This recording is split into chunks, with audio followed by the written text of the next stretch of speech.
The village of Obodo-Ala had a market that never truly rested. Even after the sun had set, you could still hear faint voices, women bargaining, traders laughing, and the occasional sound of footsteps on the dusty ground. But among all the traders, one stood out, Mom and Kem, the rice seller.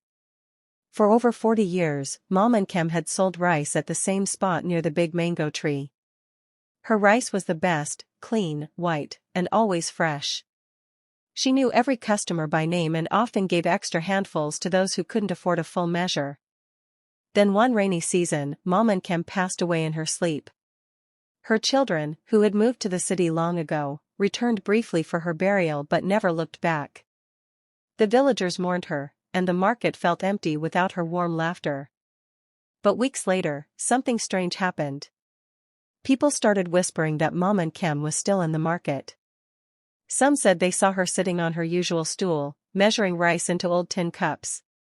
Others claimed they heard her voice calling out, "Nah, come buy good rice oh. Fresh like morning dew." But whenever anyone tried to get a closer look, she would disappear into thin air.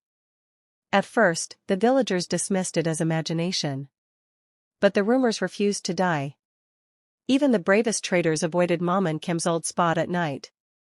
Then came Ifeanyi, a young man who had left Obodo-Ala years ago to work in Lagos. He had returned for his late father's memorial and found the village buzzing with ghost stories.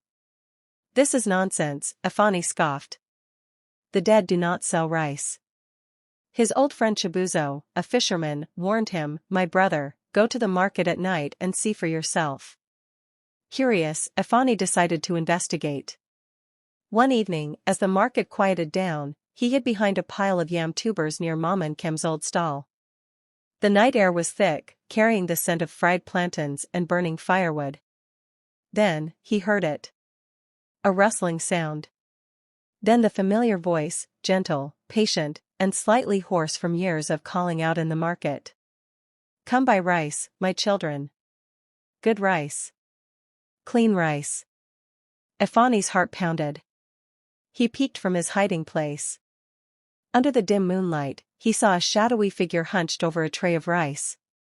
The same old tin cups, the same measuring movements. Fear gripped him, but he forced himself to step forward. "Mom and Kem," he called, his voice shaking. The figure froze. Slowly, the shadow turned toward him. And then, nothing. The space where she sat was empty. The rice, the tray, the cups, gone. But the faint scent of uncooked rice lingered in the air. Terrified, Ifeanyi ran home. The next morning, he told the village elders what he had seen. An old woman, Mama Ego, shook her head. "Mom and Kem's spirit is restless. She cannot leave because she was never given a proper farewell." It turned out that after her burial, her children had abandoned her grave, never performing the traditional Igba Ozu rites, rituals meant to guide the dead to the ancestors.